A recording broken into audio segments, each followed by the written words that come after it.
on en vient à une discussion qu'on a déjà eue. C'est la notion de, justement, comme tu l'as dit, de savoir à quel jeu on joue. Ouais. Et d'ambition. Comment tu pourrais introduire le sujet? Comment je pourrais introduire le sujet? On est tous différents avec et des avantages compétitifs différents et des ambitions différentes dans ce qu'on veut faire dans la vie. Et donc, par définition, on joue tous à notre propre jeu qui est avec nous-mêmes et qui est, ok, c'est quoi gagner mon jeu en fait? C'est quoi gagner mon jeu? Et il y a une vraie problématique dans l'entrepreneuriat où on va vouloir se comparer avec d'autres entrepreneurs comme si on jouait au même jeu. Alors qu'en fait, si tu joues pas au même jeu, tu vas pas jouer avec les mêmes règles et donc tu peux pas espérer avoir les mêmes résultats ou la même ambition. Typiquement, nous, nos boîtes, elles sont autofinancées. Rien que de définir qu'on joue dans un jeu où on est autofinancé, ça change un petit peu les règles du jeu et donc ton approche de la croissance, ton approche de la culture de boîte. Alors que si t'es Doctolib et que tu dis ok, bon, mon but c'est d'enchaîner les levées, de maximiser ma capitalisation et de grossir le plus vite possible, forcément ça change tout dans ta culture, dans tes process de recrutement, dans tes choix stratégiques, dans ta prise de risque, tout ça. Donc définir à quel jeu tu joues, ça me paraît assez fondamental et ça va t'éviter ensuite de te comparer. Typiquement, je pense c'est le bon exemple. Nous sur notre marché, on a Lemlist qui est plus ou moins un concurrent direct, qui sont à peu près à 2 fois notre revenu. Je pourrais être amené à me comparer en me disant ouais, on est 2 fois moins bon qu'eux parce que globalement ils ont à peu près 1 an d'avance sur lancé en même temps que nous et ils ont 2 fois plus de revenus sur un marché similaire avec un produit similaire et tout. Donc tu dis ok, ils sont 2 fois meilleurs que nous. Mais si je regarde Guillaume Moubèche, on n'a pas du tout la même ambition. Lui il veut monter une licorne, c'est pas du tout mon ambition à moi. Et je pense qu'on consacre pas le même temps horaire et pas la même énergie dans nos boîtes respectives. Et donc si je me compare, forcément je me trouve dans une situation où je vais me dévaloriser en me disant on est 2 fois moins bon, alors que simplement on joue pas au même jeu et on joue pas avec les mêmes règles. Franchement, tu sais que ça, c'est game changer quand tu le comprends. On se rend, nous, ça nous vient de façon assez intuitive. Et quoique, parce que il y a 2-3 ans, je t'aurais pas tenu ce discours-là de mon côté. Clairement. Et je pense que toi non plus. Mais en fait, savoir définir à quel jeu tu joues et savoir aussi comprendre les implications psychologiques derrière. Le jeu auquel on a envie de jouer, en tout cas à un instant T, c'est soit le fruit de questions qu'on s'est pas assez posées, soit le fruit de névroses auquel on laisse le contrôle, quoi, tu vois. C'est-à-dire que justement, t'as envie d'aller chercher par revanche, par ego, par trauma, chercher des accomplissements complètement extrinsèques qui au final prennent possession de ton truc, possession de ta vie, possession de tes aspirations, tes appétences, tes compétences. Et pour moi, c'est fondamental de se poser cette question-là à un moment pour éviter des crises futures et tout. Et surtout, en fait, dans la notion de jeu, il y a la notion de règles, mais il y a la notion aussi de compétences. Une fois que t'as compris à quel jeu tu joues, que t'as compris que nécessairement t'as ton jeu à toi et qui ressemble peut-être de loin à celui d'un autre, mais n'est identique à aucun autre, derrière tu peux te concentrer sur devenir toujours plus compétent à jouer à ton jeu et t'optimises pour ce que tu veux optimiser. Et là t'es plus dans la comparaison. Et tu vois ce que tu viens de faire là, de nommer genre explicitement quelqu'un considéré comme un concurrent et tout. Ça c'est une preuve. On voit pas beaucoup d'entrepreneurs honnêtement qui le feraient comme ça en live. Et ça en dit long en fait. Pour moi c'est un reliquat direct de cette prise de conscience là, quoi. Comment tu définirais ton jeu, toi? Du coup, je pense que t'as un peu différents niveaux de jeu aussi. C'est-à-dire que t'as le jeu auquel tu veux jouer dans ta vie, dans sa globalité, et après, plus, comment tu le découpes dans ces différentes verticalités, dont la partie taf qui est une verticalité importante. Je pense qu'on a un point commun là-dessus, c'est que on n'est pas né entrepreneur et c'est pas notre, le endgame et notre jeu final, c'est pas d'être entrepreneur, c'est un passage ou un levier pour accéder à une autre partie du jeu. En tout cas, je me vois pas entrepreneur toute ma vie, c'est sûr. Donc mon endgame, il est clairement pas dans l'entrepreneuriat. C'est plus une partie à jouer, où potentiellement le but c'est de gagner cette partie et d'aller sur une partie suivante. Ça déjà, comprendre ça fait la diff. Ça veut dire que si ma vocation c'est pas de finir entrepreneur, dans ce cas-là, j'ai pas envie de ruiner ma santé d'entrepreneuriat. Donc ça c'est assez clair. Je pense que dans ce que je recherche, donc finalement on est à la recherche d'une forme de bonheur qui correspond au jeu qu'on veut jouer.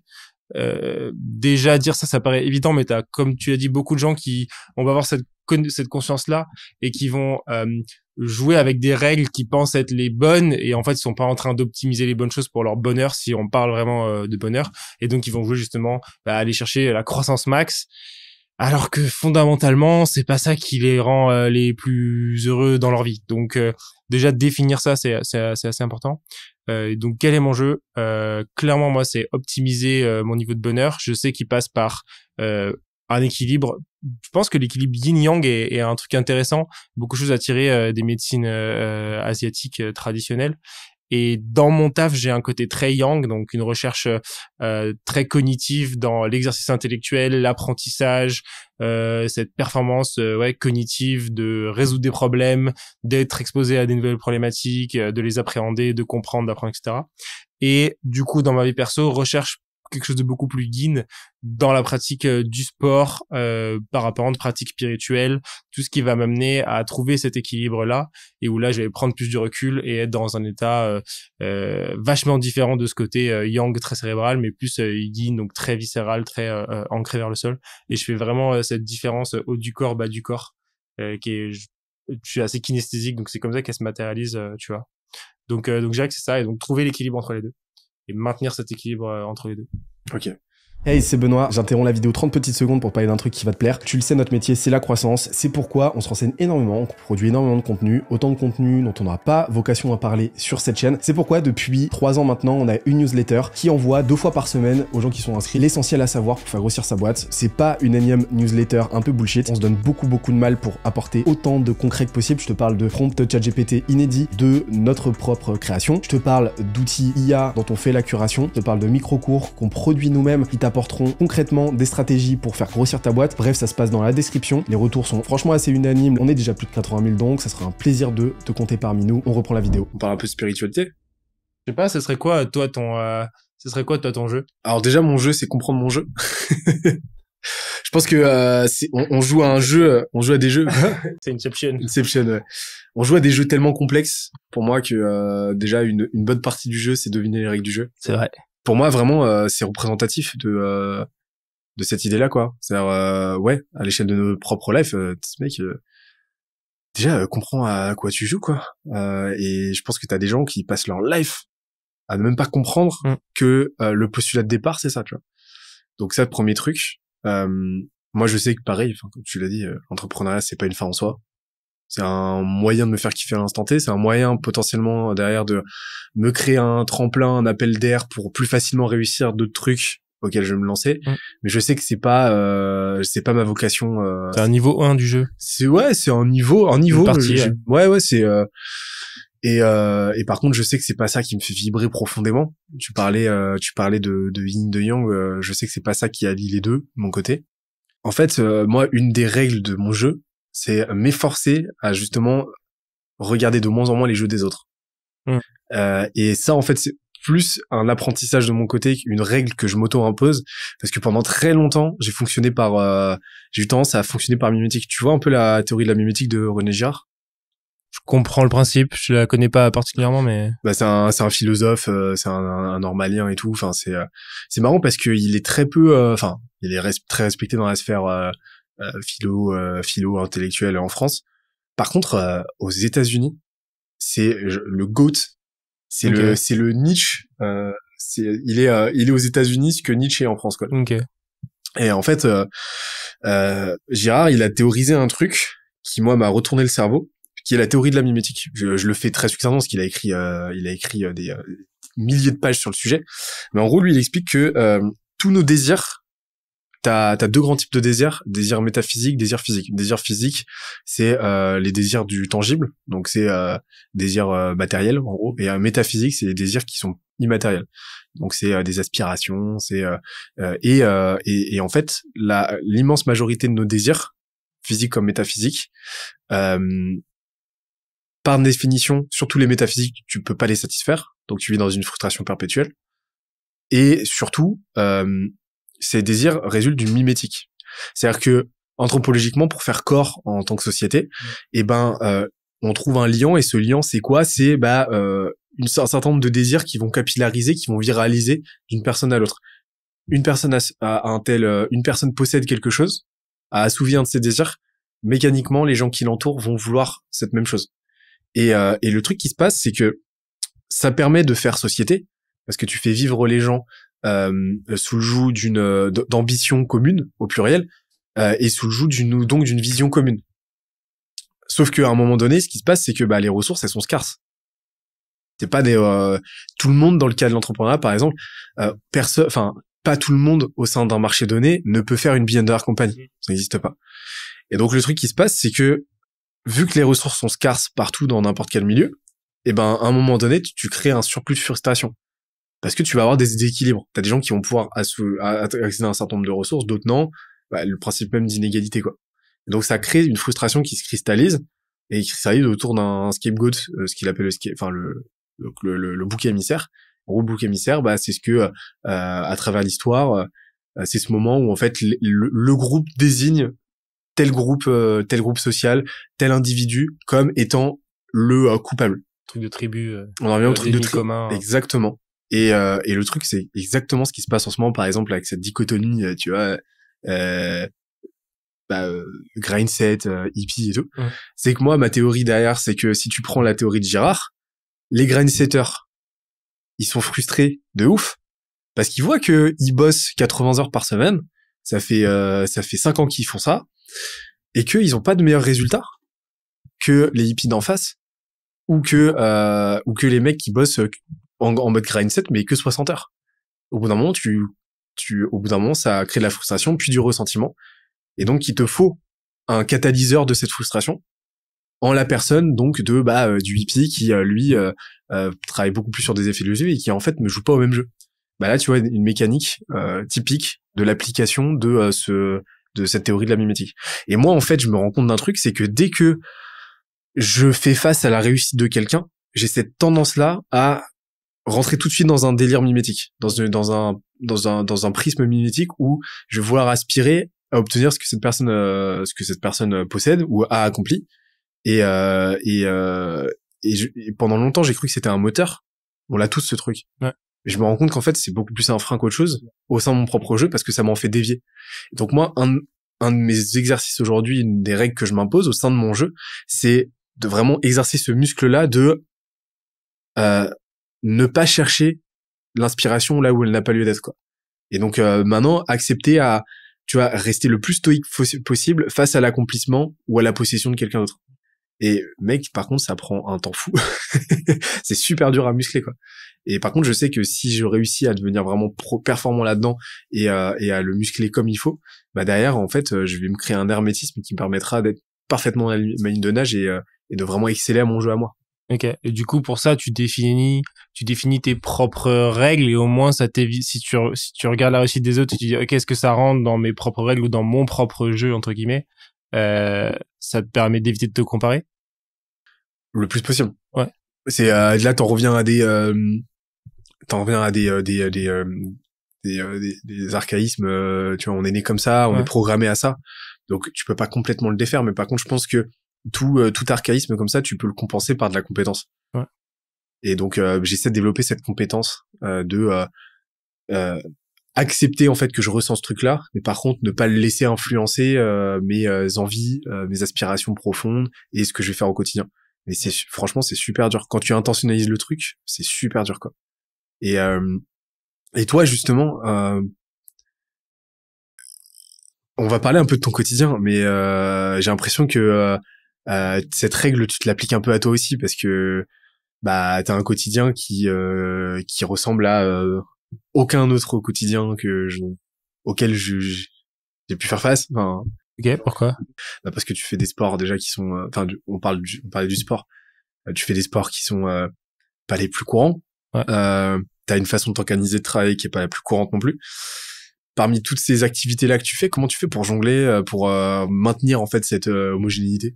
Enfin, maintenir cet équilibre. Ouais. Ce qui est intéressant, c'est que moi, je suis devenu un peu extrême du Pareto. Alors, Pareto, c'est pas forcément... Pareto, c'est un modèle mental, c'est-à-dire chercher les minimums d'actions qui vont donner le maximum de résultats. Et ce qui est marrant, c'est qu'en faisant ça, ça m'a sorti facilement de ton principe de mimétique. C'est que vu qu'il y a aucun endroit où je vais mettre 100% de mon énergie, je vais être le meilleur dans aucun endroit en fait. Et du coup, j'ai conscientisé que je peux pas aspirer dans un domaine à ceux qui réussissent dans ce domaine parce que j'y mets pas assez d'énergie. Donc tu vois, typiquement, je sais pas, je fais de l'escalade. Bon, ok, je fais un peu d'escalade, mais j'ai un bon niveau en escalade. Mais il y a des mecs qui sont beaucoup plus forts que moi. À chaque fois que je vais m'entraîner, je vais en avoir plein qui vont être meilleurs que moi. Mais je vais pas du tout me comparer parce que moi, je fais de l'escalade 1 fois par semaine, 2 fois par semaine. Eux, ils vont y être tous les jours. Et donc ça a pas de sens d'aller chercher des réussites que les autres ont sur des trucs où j'ai pas du tout même mis les mêmes efforts. Et donc je suis très et même dans le travail, dans l'acquisition de compétences et dans les pratiques sportives, toujours à aller chercher les effets de levier. Typiquement, je suis pas la personne qui va être expert dans un domaine, que ce soit, je m'intéresse à plein de sujets, tu vois, je peux m'intéresser à la physique quantique, à l'astrophysique ou à des médecines traditionnelles, genre sophrologie, ou des médecines alternatives, genre hypnose, mais je suis excellent dans aucun domaine. Par contre, je considère qu'avec 20% du temps d'un expert que tu consacres à ce domaine, tu peux acquérir quasiment 80% des compétences. Et du coup, je vais être très à aller chercher plein de sujets comme ça, trouver les basiques, les comprendre, et ensuite aussi croiser. Et plus tu vas explorer de sujets complémentaires, plus tes sujets ils vont se cumuler et tu vas avoir des effets cumulés sur l'apprentissage d'une nouvelle compétence. Et ça marche pour le sport. Typiquement, dans la pratique sportive, je fais une pratique plutôt de gym, mais qui va être bénéfique à l'escalade, mais qui va aussi être bénéfique à la pratique de gym. Et puis derrière, je sais pas, je vais ajouter une brique de course à pied qui va être bénéfique pour aller faire du parapente, parce que tu vas souvent faire du vol rando, donc tu as besoin de faire des itinéraires de marche. Mais le vol rando, du coup, des fois, tu vas pas pour faire une pratique sportive, mais tu vas te retrouver à améliorer ta pratique de course à pied. Et en plus, tu vas favoriser ta dépense calorique, donc être plus léger, donc ça va aussi être bénéfique pour l'escalade. Donc tu as pas mal de choses qui viennent se cumuler les uns les autres, qui vont t'apporter des choses ensemble. Donc je pense que dans la notion d'homogénéité, il y a un vrai truc d'effet cumulé où ta bonne diète elle affecte aussi tes performances sportives, mais elle affecte aussi ton mental en fait. Elle affecte comment ton cerveau il se comporte. Ton bon sommeil, il affecte ton sport, mais il affecte aussi comment cognitivement, on y revient, tu gères tes problématiques humaines dans ton taf. Travailler moins, ça va te donner plus de temps pour d'autres choses, donc tu vas aller chercher tes effets leviers dans le travail. Ouais, ça. Je sais pas si ça répond à ta question sur la partie homogénéité. Si, carrément. Mais en fait, cette homogénéité te permet une certaine neuroplasticité, en fait. Ouais. Forcément, tu vas développer des micro-compétences ou des grosses compétences dans différents domaines. Mais en fait, tu vas exercer ton cerveau à développer rapidement de nouvelles compétences dans des sujets vachement transverses. Ouais. Donc, en plus des entrecroisements que tu vas pouvoir créer entre les différentes disciplines, demain, sur le plan professionnel, tu dois développer une compétence dans un domaine que tu connais pas, t'auras exercé ton cerveau, donc, bim, tu vas d'autant plus vite l'apprendre, quoi. Et donc, ça te crée une vélocité intellectuelle aussi, qui est ultra bénéfique. Et ça, c'est les gens ont tendance à l'oublier. C'est que quand tu ne fais que bosser, en fait, tu te cantonnes à un certain champ de compétences qui te prive en fait de toute cette malléabilité de ton cerveau et qui, à la fin des fins, en fait, a tendance à beaucoup plus nuire à tes performances intellectuelles. En tout cas, ça, je l'ai ressenti. Et en fait, il suffit d'implémenter quelques petites activités au quotidien. Mais cultiver un petit peu cette idée de l'expert versus le polymathe. L'expert, c'est le mec qui est érudit et performant, qui ne fait qu'un truc dans sa life. Voilà, l'avatar, c'est ça. Il fait qu'un truc dans sa life, donc il va atteindre un niveau mais juste indécent dans ce domaine. Quand il fait que ça. Polymathe, lui, c'est un Léonard de Vinci, c'est un Descartes, c'est un Aristote. Il fait plein de trucs dans sa vie.